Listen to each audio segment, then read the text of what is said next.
유튜브 구독자 여러분께서는 꿈을 얼마나 자주 꾸시나요? 꿈을 자주 꾸는 사람들은 평소에 잠을 깊게 자지 못하기 때문이라는 말들이 많은데요. 제가 딱 그렇습니다. 어렸을 적부터 불면증을 달고 살아서 그런지 저는 하루에도 여러 개의 꿈을 꾸곤 했거든요. 그런데 평소에 꿈을 자주 꾸지 않는 사람들은 가끔 꾸게 되는 꿈에 대해 의미를 부여해서 해석하고 길몽, 흉몽을 따지곤 한다죠. 하지만 저는 수시로 꿔서 그런지 꿈을 해석하는 시간보다는 꿈을 꾸지 않고 푹 자는 날만을 기다리곤 했답니다. 그리고 꿈보다 해몽이라고 이쯤 되니 저는 꿈을 제멋대로 해석하곤 했는데요. 나쁜 꿈을 꾼 날에는 꿈은 반대라 했으니 좋은 꿈이겠지 하고 넘기고 좋은 꿈이라도 꿨다 하면 아무런 해석 없이 로또나 한번 사볼까? 하고 말이에요. 여러분도 제 해석에 공감하시나요? 그런데 어느 날 이런 제가 실제보다도 더 실제 같은 꿈을 꾸게 되었죠. 그리고 그 꿈과 제 해석으로 인해 제 삶은 바뀌게 되었습니다. 이쯤 되면 여러분께서도 제가 어떤 꿈을 꾸고 또 그걸 어떻게 해석했는지 궁금하실 텐데요.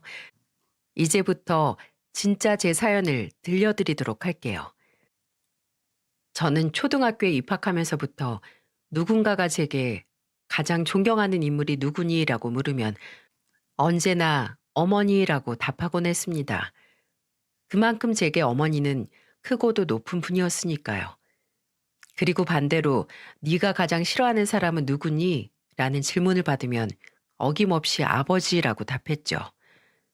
제가 어린 나이임에도 불구하고 아버지를 싫어하게 된 이유를 말해보자면 아버지는 제게 제일 처음으로 배신감을 안겨준 사람이었기 때문이었어요. 아버지와 어머니는 제가 어린 시절을 기억할 수 있을 딱 그 나이 때부터 자주 싸우셨어요. 그리고 어린 나이에 혼자서 어디를 갈 수도 없었던 저는 집에서 부모님이 다투는 모습을 볼 수밖에 없었죠.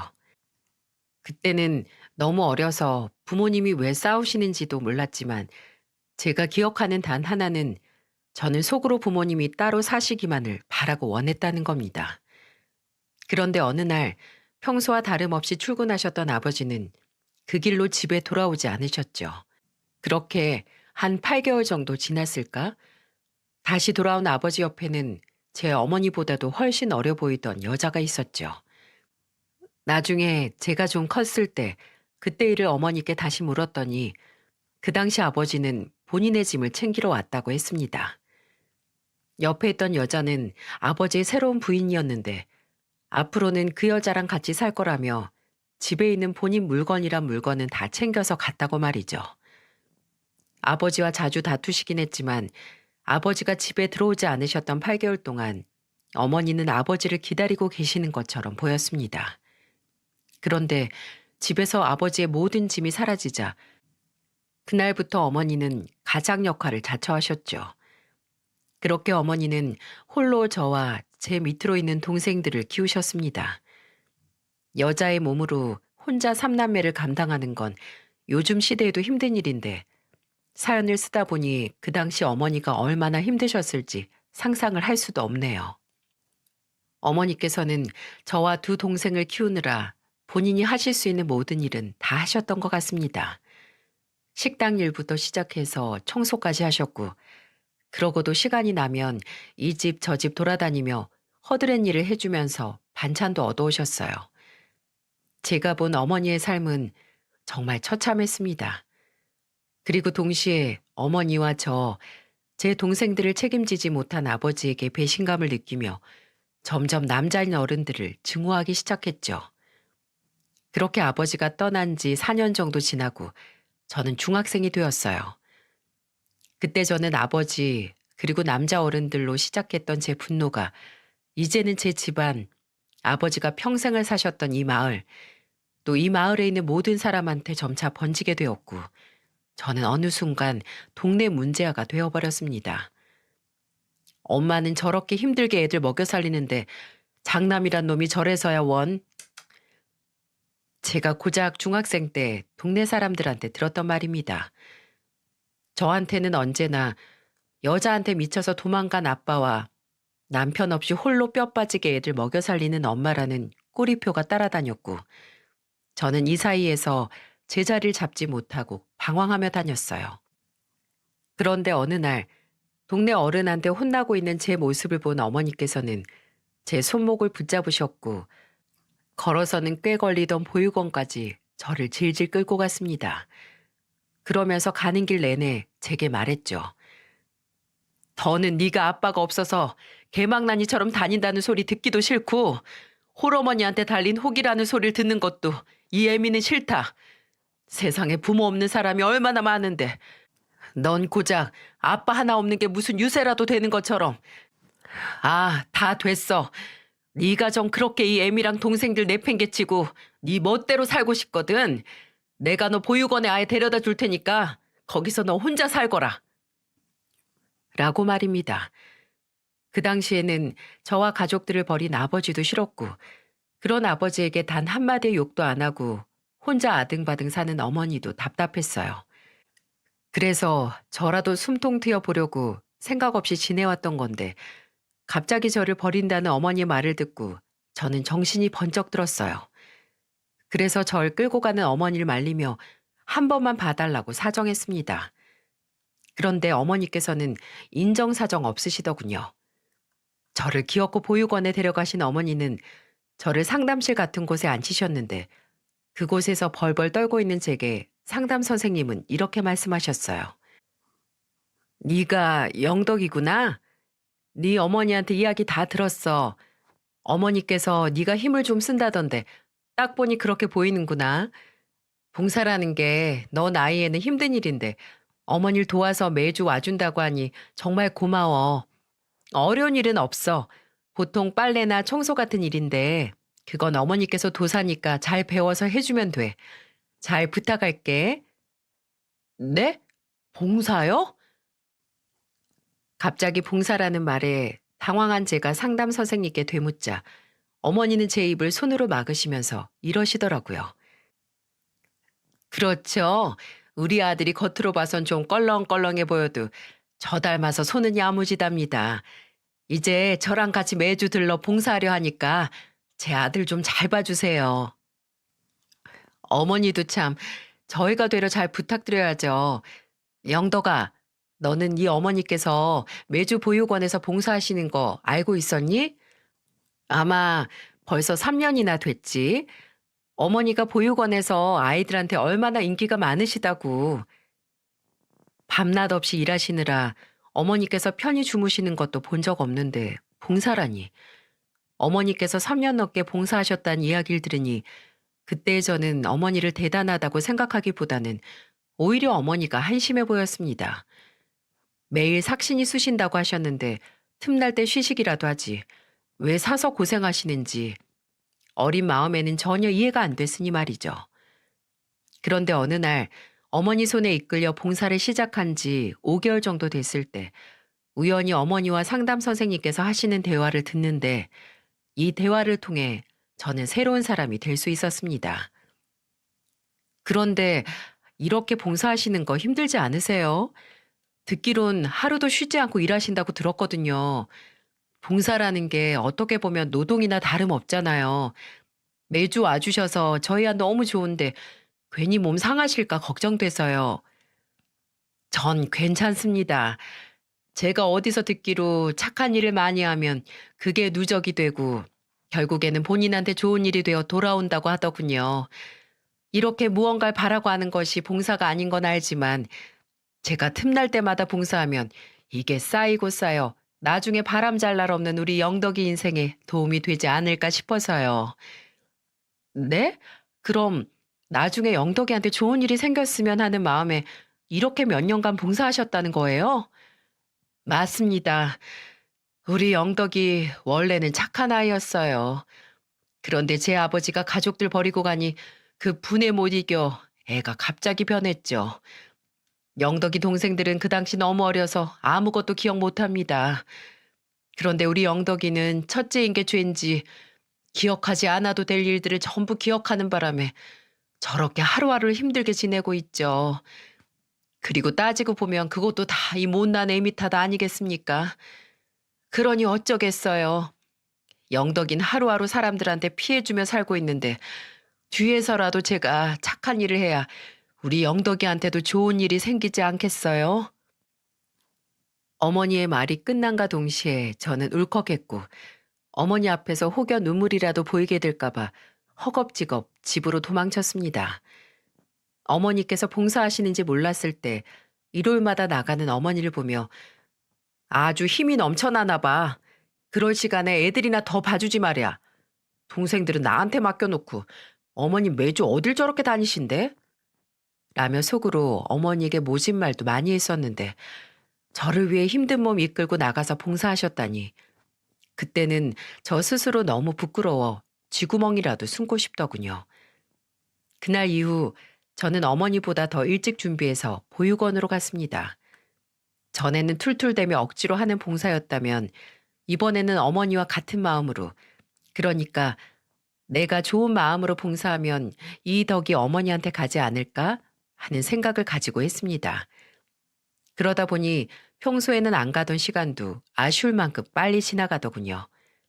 그리고 어머니께서도 그런 제 모습을 보며 우리 아들이 이제야 정신을 차리는구나 라며 흐뭇해 하셨고요. 그리고 그곳에는 저랑 비슷하게 아버지 손에 이끌려온 제 또래 남자아이가 한 명 더 있었는데 이름이 선호였습니다. 선호는 저보다 늦게 보육원 봉사를 시작했는데 선호의 첫 모습을 떠올리면 꼭 예전의 제 모습처럼 반항기 가득한 표정을 가지고 있었죠. 선호와 이런저런 이야기를 하다 보니 나이도 같았고 심지어 같은 중학교도 다니고 있었습니다. 그래서인지 저와 선호는 누가 먼저라고 할 것도 없이 순식간에 친해졌고 그 뒤로는 고등학교도 같이 나오고 성인이 돼서는 둘이 서울에서 자취도 했었죠. 서로에게 껌딱지가 따로 없었어요. 저와 선호는 경상도에 있는 작은 마을에서 나고 자랐는데 성인이 돼서 둘만 덩그러니 서울에 올라오니 모든 것이 낯설더군요. 그래도 서로 의지할 친구가 있었던 우리는 서울 생활도 순식간에 적응했습니다. 어머니께서는 서울은 눈 뜨고 코 베이는 곳이라며 항상 조심하라고 하셨는데 사내놈 둘이 같이 살아서 그런가 어느 정도 시간이 지나니 무서운 것도 없더라고요. 선우는 그 당시 경찰대를 다녔는데 항상 입버릇처럼 아버지 같은 경찰이 되고 싶다고 했습니다. 어렸을 적에는 범인 잡겠다고 집에도 잘 들어오지 않는 아버지가 미워서 반항도 하고 그랬는데 나이를 먹다 보니 아버지가 멋있어 보였다고 하더라고요. 그리고 어느 순간부터 본인도 경찰이 되어야겠다고 했고요. 자기가 아버지의 뜻을 이어받아 경찰이 되어서 나쁜 사람들을 다 잡아 감옥에 넣고 착한 사람들만 살 수 있는 세상을 만들겠다면서 말이에요. 지금 생각해보면 참 동화 속에서나 나올 법한 이야기인데 그 당시 저와 선호는 꼭 그런 사람이 되자며 열의에 타올랐죠. 사연을 적다 보니 마을에서 골칫덩어리 2명이 그러고 있으니 사람들 눈에는 의아해 보였겠다 싶기도 하네요. 그리고 이런 선호랑 같이 살아서 그런지 저는 참 별의별 일을 다 겪었습니다. 처음 선호랑 같이 자취 생활을 시작했을 때 저희는 월세가 작은 곳을 찾기 위해 유흥가 뒤쪽에 있는 오피스텔 같은 곳에서 지냈습니다. 주변에 유흥가가 있다 보니 주말에는 집 밖에 나가기만 하면 길거리에는 온통 취한 사람들 뿐이었죠. 그리고 취한 사람들만 있으면 다행인데 그 중에서는 취객을 대상으로 폭행을 저지르고 지갑을 뺏어가는 사람도 있었고 더 으슥한 곳으로 끌고 가 범죄를 저지르는 사람도 많았습니다. 그런데 선호가 그런 사람들을 보고 가만히 지나갈 수 있었을까요? 밖에서 작은 소리라도 들렸다 하면 자는 저를 깨워서 같이 손전등 하나 들고 쫓아나가기도 하고 취객을 도와주려다 소매치기로 오해받아 온 동네를 뛰어 도망다니기도 했습니다. 술 취한 사람이 쫓아오니 마치 좀비가 절 잡으려고 뛰어오는 것 같아 무섭더군요. 그리고 그때 저는 선호의 등을 한 대 퍽 때리면서 말했죠. 야, 넌 경찰 되겠다는 애가 감도 없냐? 매번 아무 일도 안 일어나는데 왜 자는 사람을 깨우고 그래? 영덕아, 생각을 해봐. 너랑 내가 이렇게 무슨 소리라도 들리면 뛰어나오니까 우리 주변에는 범죄가 없는 거야. 생각을 달리 해보라고.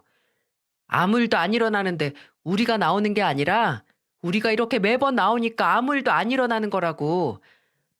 아휴, 내가 너랑 무슨 이야기를 하냐? 그런데 그럼 너 혼자 나오면 되지. 나까지 왜 깨워서 같이 나오는 건데? 구야, 무서우니까. 뭐? 혼자 나오기 무섭다고. 야, 너 같으면 이 늦은 시간에 혼자 나오는 게 안 무섭겠어? 선호의 말에 어이가 없던 저는 그냥 웃음만 나더군요. 이날도 어김없이 아무 일도 일어나지 않았고 저랑 선호는 투닥거리며 집으로 돌아갔습니다. 시간이 흘러 선호는 진짜 경찰이 되었어요.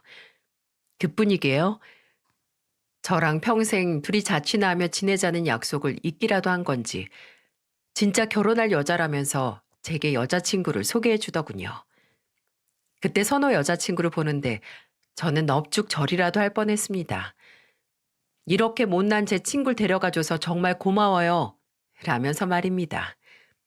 선호가 결혼한다니 정말 믿기지 않는 일이었어요. 선호랑 저는 20살 때 서울에 같이 올라와서 무려 12년을 같이 지냈거든요.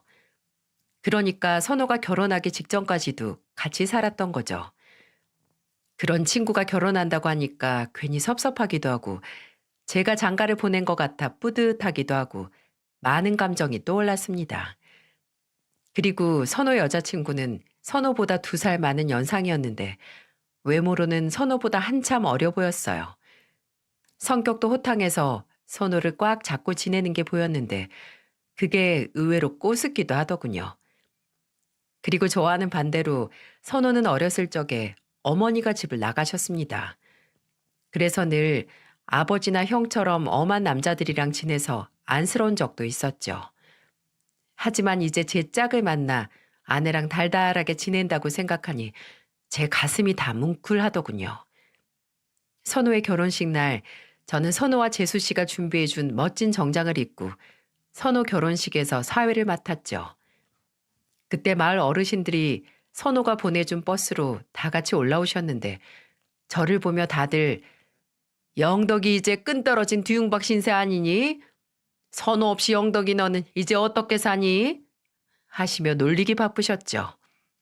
그리고 다들 제게 영덕이 넌 언제 결혼해? 라고 물으셨는데 그 물음에는 대답하지 못하고 그냥 웃어넘겼습니다. 왜냐하면 사실 저는 그 당시만 해도 비혼주의자였거든요. 중학교 때 어머니와 함께 봉사 다니며 제 성격이 많이 순해지고 그때의 분노가 많이 사라졌던 건 사실이지만 제 마음속 깊은 곳에서는 아버지를 원망하는 감정이 계속 남아 있었거든요. 아닌 경우가 더 많지만 아들은 아빠 닮는다라고 제가 결혼을 하고 여자를 만나게 되면 혹시나 예전에 우리 아버지처럼 못난 모습이 갑자기 툭 튀어나오진 않을까 하고 걱정이 됐기 때문이죠. 제가 그렇게 증오하는 아버지 모습을 제가 그대로 닮진 않을까 하는 노파심 같은 거 말이에요. 하지만 제 이런 사정을 알 리가 없던 저희 어머니는 제게 영덕이 네 여자친구 한 번만 보면 내 소원이 없겠다 라고 자주 말씀하셨는데 그때마다 전 여자 관심 없어요 하고 차갑게 넘기곤 했죠. 그런데 선호의 결혼식을 보신 뒤로 어머니는 이제는 안 되겠다 싶으셨는지 제게 계속 여자친구를 빨리 데려오라며 성화를 부리셨어요. 어머니는 전부터 고집을 부리시거나 저한테 뭔가를 재촉하시는 게 전혀 없으셨는데 제 결혼 문제만큼은 어머니께서 유독 집착이 심해지셨습니다. 그리고 저 모르게 선호한테 무언의 압박을 넣으시는지 이제는 선호와 재수 씨까지 절 장가 보내는 거에 돌입했더군요. 영덕 씨, 이상형이 어떻게 돼요? 저 여자한테 관심 없어요. 재수 씨와 대화를 하고 있는데 선호가 갑자기 세상을 다 가진 것처럼 웃더니 제게 장난을 걸더군요. 여자가 너한테 관심이 없는 게 아니라? 뭐 임마? 네가 재수 씨랑 결혼했다고 아주 기고만장하구나. 그럼 너희 어머니께서 나한테 일주일에 한 번씩 전화하셔서 너 여자친구 있는지 없는지 묻는 건 알고 있냐? 우리 어머니가 그러신다고? 아니, 내가 결혼할 마음 없다고 그렇게 말했는데, 아휴, 이제는 네 옆에 내가 없으니까 그러시겠지. 30 중반 돼간 아들이 서울에서 혼자 지내는데 걱정 안 하실 어머니가 어디 있겠냐고. 너 그럴 거면 그냥 어머니한테 내려가서 살든가. 야, 그럼 돈은 누가 벌고? 그리고 나 얼마 전에 회사 옮겼잖아. 이전에 다녔던 제약회사보다 연봉도 높고, 그리고 무엇보다 복지도 좋아서 난 그냥 서울에 눌러 살라고. 그래, 서울에서 같이 살면 좋지. 아예 우리 신혼집 옆으로 이사도 와. 그런데 제발 너 혼자 말고 너 미래의 아내랑 같이 좀 와라. 나도 재수씨 좀 만들어 달라고 임마. 아, 너까지 왜 이러냐? 요즘은 어머니로도 충분히 머리 아프니까 너도 그만하라고 이 자식아. 영덕 씨, 그러지 말고 이상형 좀 말해봐요. 영덕 씨가 여자친구만 데려오면 내가 그동안 요리해줬던 거 한 상에 쫙 차려줄게요. 저는 제 아이보다 영덕 씨 여자친구를 더 빨리 보고 싶다니까요. 믿었던 재수 씨마저 저를 놀리기 시작했고, 저는 그날도 여자 언제 데려오냐라는 말을 안주 삼아 쓰디 쓴 소주만 들이붓고 집으로 돌아왔죠. 그런데 그 다음날 아침 어머니랑 같이 지내는 남동생에게서 연락이 왔습니다. 형, 어머니가 많이 편찮으셔. 오늘이라도 빨리 내려와야겠어. 뭐? 갑자기? 아니, 어디가 편찮으신데? 실은, 실은 뭐? 얼른 말해봐. 어머니 몸이 계속 안 좋으셨어. 그런데 멀리는 형 걱정한다고 형한텐 절대 말하지 말라고 하셔서 그동안 말 못하고 있었어. 뭐? 야, 그런 건 어머니가 말하지 말라고 해도 네가 나한테 먼저 말을 했어야지. 어디가? 어디가 어떻게 안 좋으신데? 유방암 말기. 어머니는 이미 알고 계셨던 것 같은데 연세도 있으시고 이미 다른 장기로도 말기라고? 임마, 넌 옆에 있으면서 어머니 건강도 신경 안 쓰고 뭐 했어? 아니다. 내 잘못이지. 지난번 선호 결혼식 때 어머니가 부쩍 야위셨다고 생각했는데 눈치 못 채 내가 등신이다 등신이야. 내가 지금 당장은 그렇고 회사 가서 사정 다 말하고 며칠 휴가 받아서 내려갈게. 어머니의 갑작스런 소식에 저는 전날 마신 술도 한 번에 다 깨버리더군요.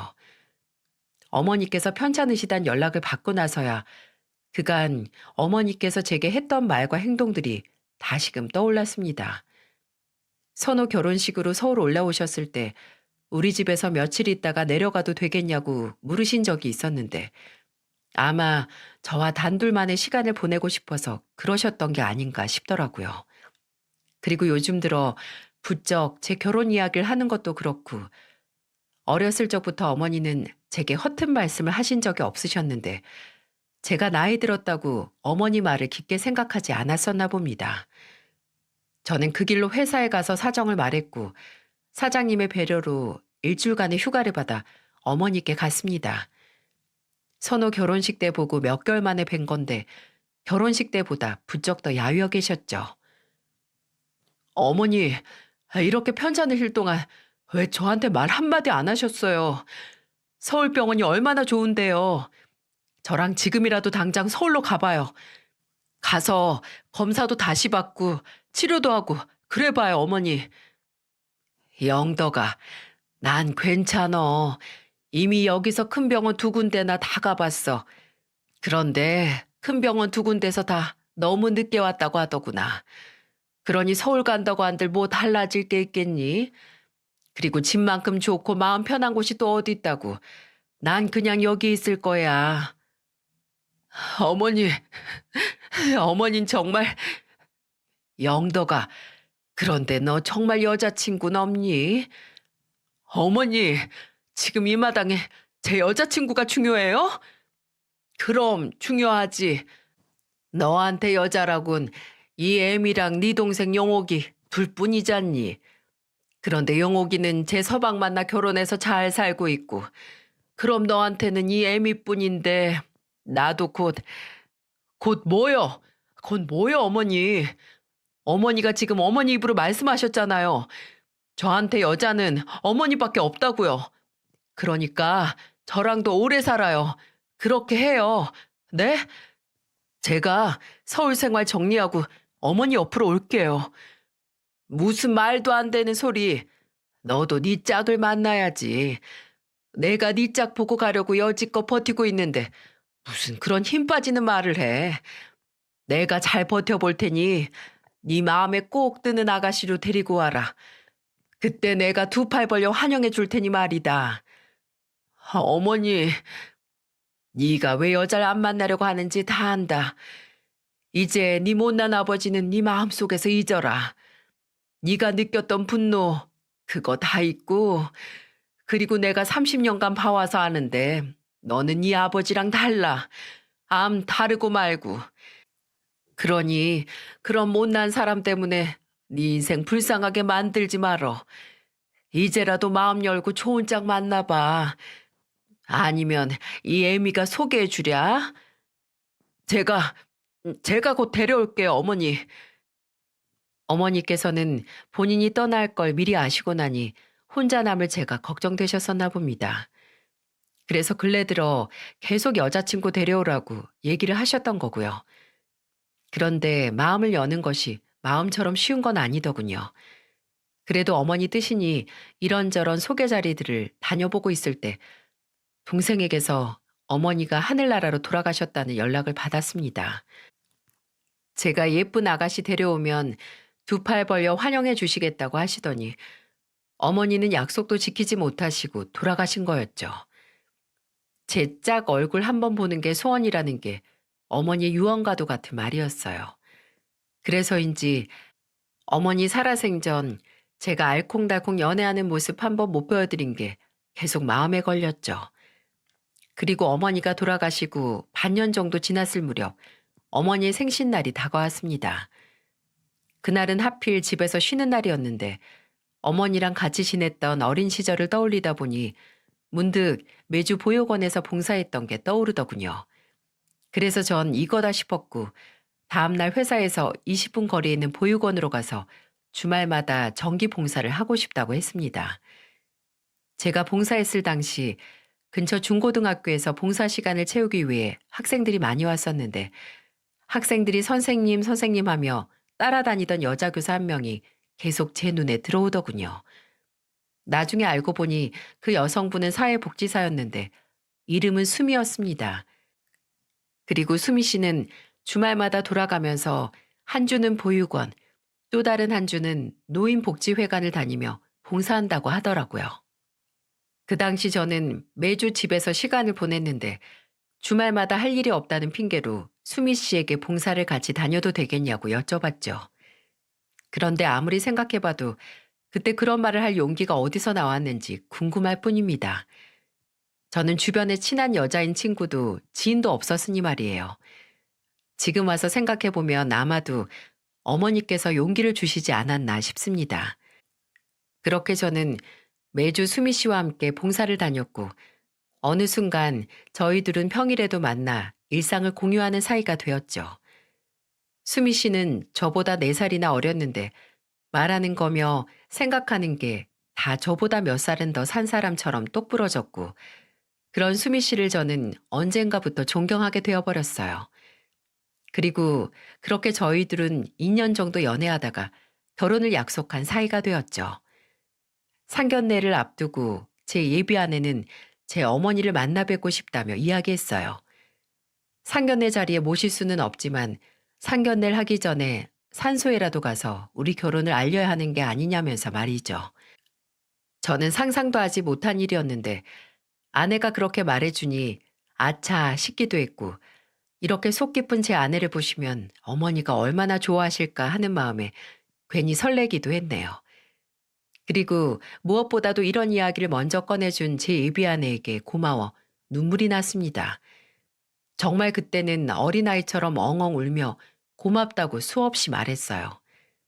그런데 오히려 예비 아내는 당연한 거 아니냐며 곧 다가올 설에 선혼의 부부랑 같이 가자고 했습니다. 선혼의 부부는 저희 커플과 자주 만났었는데 마지막으로 만난 날 이번 설날에는 아이를 데리고 고향에 내려간다고 했었거든요. 커플 모임은 안 하는 게 본전이라는 말이 있는데 재수 씨랑 제 예비 아내는 워낙 친자매처럼 쿵짝이 잘 맞아서 자주 여행도 다니고 했었던 터라 부담 없이 같이 갈 수 있었습니다. 그리고 저와 선호의 고향이 같다 보니 간 김에 주변 관광지도 돌고 오자고 했죠. 설 이틀 전에 일정을 맞추기 위해 제가 선호한테 전화를 했습니다. 선호야, 우리 몇 시에 만날까? 글쎄. 내가 전날까지 약을 해야 할 것 같아서 몇 시가 좋지? 뭐? 그럼 운전은 가능하겠어? 그럼 내 차로 같이 움직일까? 내가 이번에 일하면서 짐 실을 것도 많고 해서 큰 차 뽑았잖냐. 시승식 시켜준다 생각하고 태워줄 테니까 같이 가자. 오, 그래? 그럼 나야 좋지. 그럼 설 당일에 우리 집으로 와줘. 아내가 갈 때 먹을 간식 챙긴다고 했으니까 차 안에서 같이 먹으면 되겠다. 선호와 약속을 잡은 날, 저는 설 전에 갑자기 들이닥친 주문을 해결하고 집에 들어가서 완전히 뻗게 되었죠. 그런데 그날 제 꿈에 어머니가 나타난 게 아니겠어요? 어머니가 돌아가시고 제 꿈에 처음 오신 거였는데 표정이 왠지 밝지 못하셨어요. 어머니, 왜 이제 오셨어요? 제가 어머니를 얼마나 기다렸는지 알아요? 어머니 보고 싶을 때마다 억지로 잔 적도 있는데 제 꿈에 한 번도 안 나타나시고요. 제가 내일 어머니가 그렇게 보고 싶다던 예비 며느리 데리고 어머니 뵈러 갈게요. 하루만 참으세요. 안 된다. 오지 마라. 예? 어머니, 그게 무슨 말씀이세요? 제가 아내만 데려오면 두 팔 벌려 환영해 주신다고 하셨잖아요. 오지 말래도 오지 마. 어머니, 혹시 수미가 마음에 안 드시는 거예요? 수미가 얼마나 착한... 내 말 들어라. 두 팔 벌려 환영한다는 내 말 당장 취소하마. 그러니까 오지 마라. 오지 마. 꿈속에서 버럭 화를 내신 어머니는 제가 다가가려 하면 도망가시고 또 제가 두 팔 벌려 안으려고 다가가니까 갑자기 주위를 둘러보시더니 길바닥에 있는 돌들을 제게 마구 던지는 게 아니시겠어요? 저는 꿈속에서 어머니께서 던진 돌을 맞으며 비명을 지르다 잠에서 깼는데 느낌이 영 이상하더라고요. 평소에도 꿈을 자주 꾸고 다 개꿈이겠거니 하고 넘겼는데 이번 꿈은 어머니가 돌아가시고 처음 제 꿈에 나타나기도 하셨고 너무도 생생해 돌에 맞은 제 온몸이 실제 아프기라도 하듯이 욱신욱신 쑤셨죠. 그리고 생각해 보세요. 살아생전 그렇게 기다리던 며느리였는데 이렇게 역정을 내시면서까지 오지 말라고 하니 그냥 넘길 수는 없더라고요. 그리고 아침에 저는 이 꿈을 예비 아내에게 말해줬습니다. 제 꿈을 듣던 예비 아내는 어머니께서 뭔가 알려주시려고 꿈에 나타나신 게 아니겠냐면서 이번 설에 가는 건 좀 미루자고 했죠. 선호와도 이미 제 차로 같이 움직이자고 약속을 잡아놓은 터라 다음에 가자는 말을 하기가 그랬는데 그런 생각을 할 때마다 어머니께서 제게 돌을 던지셨던 모습이 떠올랐어요. 그래서 결국 전 선호에게 전화를 했어요. 그리고 꿈 이야기를 전부한 뒤 다음 달 연휴 때 가자고 했죠. 그런데 계속되는 제 만류에도 불구하고 선호는 이번 설에 무조건 가야겠다고 했습니다. 이번 설이 아니면 본인도 이제 바빠서 여유가 없다면서 말이죠. 그래도 저는 불안해서 거듭 말렸지만 선호는 야, 내가 그 꿈 개꿈이라는 거 보여줄게. 사내 자식이 나이 먹으면서 겁만 많아졌다니까 하면서 전화를 끊었어요. 그리고 설 당일이 되었습니다. 전 일정을 바꿨던 터라 아침부터 분주히 움직여서 예비 처가댁에 인사하러 갔습니다. 예비 아내와 저는 같은 부분이 있었는데 바로 아버지가 없다는 것이었죠. 예비 장인어른은 10년 전에 사고로 돌아가셨다고 들었습니다. 그리고 이전에 예비 아내가 난 우리 엄마 때문에 사회복지사 일을 시작하게 되었어 라고 말한 적이 있었는데 예비 장모님을 뵈니 예비 아내가 왜 그런 말을 했는지 알겠더군요. 예비 장모님은 오른쪽 다리가 무릎 아래 부분이 없으셨는데 당뇨 합병증으로 인해 절단하셨다고 했습니다. 그래도 예비 사위 왔다고 힘든 몸 이끄시고 진수성찬을 차려주셨는데 그런 예비 장모님 마음씨에 감동받아 상을 보자마자 울컥했었던 기억이 생각나네요. 또 전화로는 몇 번 인사했지만 처음 보는 예비 처남도 있었는데 처음에는 누가 우리 누나 데려가나 좀 보자 라는 얼굴로 저를 쳐다보더니만 이내 서글서글하게 웃더니 제게 말도 잘 걸어주고 본인이 공장에서 어떤 걸 만드는 줄 아냐며 쉴 새 없이 말하더군요. 그렇게 처음 인사드리는 예비 장모님이랑 예비 처남이랑 같이 식사도 하고 과일도 먹으며 이야기를 하던 중에 TV에서 뉴스 속보가 나왔습니다. 뉴스에는 서울에서 고향으로 가는 방향의 고속도로 화면이 잡혔고 거기에는 3중 추돌 사고가 난 사고 현장이 보였죠. TV 화면으로 보는 건 현장은 참혹했는데 맨 앞에는 공사 현장에서나 볼 법한 돌들을 가득 실은 화물차가 옆으로 누워 있었고 그 옆으로는 승용차 한 대, 승합차 한 대가 찌그러진 채 있었죠. 소리를 켜고 뉴스 속보를 듣다 보니 빗길에 졸음운전을 하던 트럭 운전사가 커브길에서 갑자기 브레이크를 밟는 바람에 트럭이 옆으로 미끄러졌던 거였어요. 그리고 뒤이어 오던 두 차가 미끄러진 트럭과 바닥에 뿌려진 큰 돌들을 피하려다 서로 부딪힌 거고요. 사고 현장을 보는데 갑자기 꿈에 나타난 어머니께서 제게 돌을 던지시던 모습이 떠오르는 거 아니겠어요? 그리고 동시에 선호가 떠올랐죠. 저는 선호한테 예비 아내는 재수 씨한테 전화를 거는데 한참 동안 연결이 안 되더라고요. 그때는 제가 얼마나 긴장했는지 손발이 다 팅팅 불 정도였습니다. 그렇게 5시간 정도 지났을 때 선호 아버지한테 연락이 왔습니다. 선호가 병원에 있다면서 말입니다. TV에 사고 차량이 나왔을 때 찌그러져서 번호판은 보이지 않았지만 외관은 선호의 차처럼 보였는데 정말 아니길 바랐지만 그 차가 선호의 차가 맞았더군요. 저는 통화를 받고 바로 선호가 있는 병원으로 갔습니다. 그곳에는 선호와 선호 형이 먼저 와 있었는데 선호 아버지는 애써 눈물을 참는 듯 보이셨고 선호 형은 훌쩍이고 있었죠. 선호 아버지께 어떤 상태인지 물었더니 선호는 많이 다쳐서 긴급 수술하러 들어갔고 재수 씨와 선호 아인 호영이는 응급실에 있다고 했습니다. 다행히 재수 씨와 호영이는 안전벨트를 하고 있어서 많이 다치긴 했지만 생명에는 지장이 없다고 말이죠. 나중에 재수 씨의 말을 들어보니 선호는 휴게소에서 이것저것 먹고 나와서는 소화가 안 된다며 잠깐 안전벨트를 풀고 있었다고 하더군요.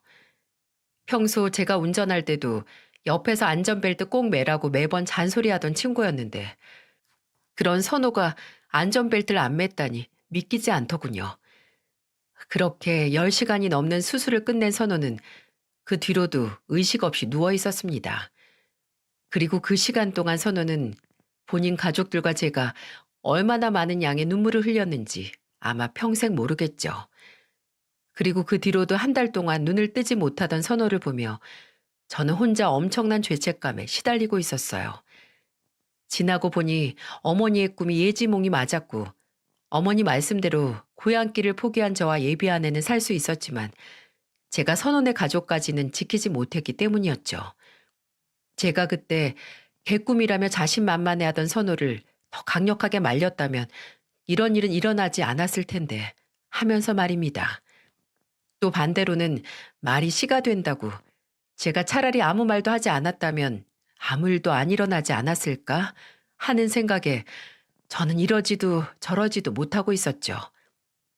그때마다 어느 정도 회복한 재수 씨가 제게 와서는 영덕 씨 잘못 아니니까 너무 죄책감 느끼지 말아요.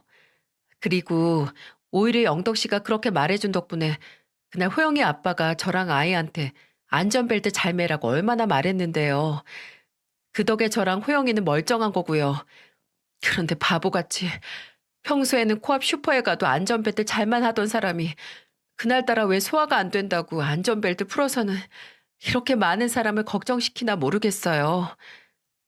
라고 말해주곤 했죠. 그렇게 한 달하고 며칠이 더 지난 뒤 선호는 눈을 떴지만 애석하게도 척추를 심하게 다치는 바람에 휠체어 생활을 해야 한다고 했습니다. 이제 아이가 3살 정도밖에 안 됐는데 친구의 앞날을 생각하자니 제가 다 먹먹하더군요. 그래도 여전히 장난기 많은 이 친구는 제게 괜찮아. 걷는 것도 귀찮았는데 이렇게 매일 차 타고 다니는 게 뭐 어때서 편하고 좋지 뭐. 라고 하는데 이럴 땐 실없어 보이는 이놈 때문에 제가 위로를 받기도 하더군요. 그리고 몇 달 뒤 제 결혼식 날이 다가오고 있었습니다. 어렸을 적부터 서로의 결혼식에 사회를 맡아주기로 약속했었는데 드디어 선호에게도 그런 날이 찾아온 거죠. 제가 사회를 부탁했을 때 선호는 내 평생 네 결혼식 사회는 영영 못하는 줄 알았는데 드디어 해보는 거냐? 라면서 어찌나 좋아하던지요. 저는 결혼식 당일 예식 관계자에게 사회자석에 놓여있는 높은 단상을 치워달라고 부탁했습니다. 그리고 선호의 휠체어가 올라올 수 있게 사회자석 주변에는 아무것도 놓지 말아달라고 당부했죠. 또 선호가 휠체어에 앉아 하객들에게 잘 보이지 않아도 사회자로서 빛이 날 수 있게 아내와 낮은 단상을 준비했고요. 딱 선호만을 위한 맞춤 사회자 단상이었죠. 그리고 그곳에서 땀을 닦고 웃으며 쳐다보는 선호를 보는데 저는 마음속 깊은 곳에서 눈물이 뿜어져 올라오는 듯 했습니다. 그렇게 예식은 시작되었고 하객들은 난생 처음 보는 낮은 단상에 의하에 선호를 뚫어져라 쳐다봤어요. 그리고 이내 저와 제 아내의 뜻을 읽기라도 한 듯 따뜻한 눈빛으로 선호를 바라보기 시작했죠. 저희는 그 당시에도 주례 없는 예식을 진행했는데 주례 대신에 제 하나뿐인 친구 선호가 마지막 순서로 축사를 했습니다. 누가 말 많은 친구 아니랄까봐 축사도 주례만큼 길게 했는데 기억나는 부분대로 적어보자면 영덕아, 실은 나는 네가 나한테 사회를 맡아달라고 부탁했을 때 정말 놀랐어. 우리가 어렸을 때부터 서로의 결혼식에 사회를 맡아서 해주기로 약속은 했지만 그때는 내가 이렇게 장애를 얻기 전이었으니까 네가 사회를 맡아달라고 내게 와서 청할 때 역시 내 친구야 하고 겉으론 좋아했지만 속으로는 시작이 반이라고 너와 수미 씨의 새 삶을 시작하는 첫날인 오늘 내가 사회자석에 서는 걸로도 괜히 너희에게 안 좋은 영향을 줄까봐 망설여졌거든. 사실 난 이 자리에 서서 사회를 하고 축사하기까지 수없이 많이 고민해왔어. 생각해봐. 다들 사회자라고 하면 신랑이나 신부의 멋진 지인을 떠올리지. 이렇게 나처럼 휠체어 탄 사람을 떠올리진 않았을 테니까 말이야. 그런데 너는 내게 끝까지 너와의 약속을 지킬 수 있는 기회를 주었고 나는 네 덕에 이렇게 장애를 갖고도 사람들 앞에 나설 수 있는 용기를 부여받을 수 있었어. 그리고 내가 이렇게 멋진 단상 앞에서 말할 수 있는 기회가 앞으로 살면서 몇 번이나 있겠어? 오늘은 일생에 단 한 번뿐인 너와 수미 씨의 결혼식이지만 처음부터 끝까지 그리고 하나부터 열까지 날 위해 이렇게 세심하게 애써준 너와 수미 씨의 배려 덕에 내가 용기를 얻었고 또 새로운 삶을 살아갈 수 있는 첫날이 되기도 한 것 같아. 그러니 영덕아 그리고 수미 씨 오늘은 두 사람이 나한테 그랬듯이 여기 계시는 모든 하객분 한 사람 한 사람에게 뜻깊고 소중한 날이 될 거라고 나는 믿어 의심치 않아. 그러니까 여기 있는 모든 분의 축복 속에서 앞으로 두 사람의 모든 날이 행복하기만 바랄게. 결혼 진심으로 축하해. 선호의 눈물 담긴 축사가 끝나고 결혼식장은 눈물과 박수 소리로 가득 찼습니다. 그리고 저는 달려가 선호를 와락 끌어안았죠. 선호의 축사는 마치 제가 본인에게 죄책감을 느끼고 있다는 걸 안다는 듯이 괜찮다고 한자 한자 적은 편지와도 같아 보였어요. 그렇게 저는 선호의 진심 어린 축사와 함께 누구보다 감동적인 결혼식을 치를 수 있었습니다. 그리고 지금은 예전처럼 두 가족이 모여 수다도 떨고 놀러도 다니며 행복하게 지내고 있답니다. 영화 속에서나 나올 법한 이야기지만 저는 어머니와의 이별, 그리고 어머니를 그리며 갔던 곳에서 아내를 만나고 또 어머니 덕에 사고를 피해갔던 모든 상황들을 겪으며 어머니가 마치 살아서 저를 보고 있다는 생각을 지울 수가 없었는데요. 제일 안전한 피난처는 어머니의 품속이다라는 말이 있는데 저희 어머니께서는 하늘에서도 제 걱정뿐이셨던 것 같다는 느낌이 드네요. 마치 제게 무슨 일이 생길지 다 아시고 제게 좋은 일만 있게 하늘에서 안내하고 계시는 것 같았으니 말이에요. 그래서인지 살아생전 어머니께 며느리를 보여드리지 못한 게 계속 후회가 됐는데 혹시나 하늘에서 보고 계시진 않을까 하는 마음이 들어 조금 위안이 되는 듯 합니다. 오랜만에 이렇게 어머니에 대해 이야기하다 보니 무척이나 어머니가 보고 싶어지네요. 가끔 절실하게 원하는 게 있으면 그게 꿈에서 나온다고 하던데 저는 오늘 이 사연을 쓰며 하루 종일 어머니 생각을 했으니 오늘은 꿈에서 어머니를 뵐 수 있겠죠? 사연을 적다 보니 어느덧 잘 시간이 되었네요. 오늘 꿈에서는 어머니를 꼭 뵙길 바라며 이만 사연 줄이겠습니다.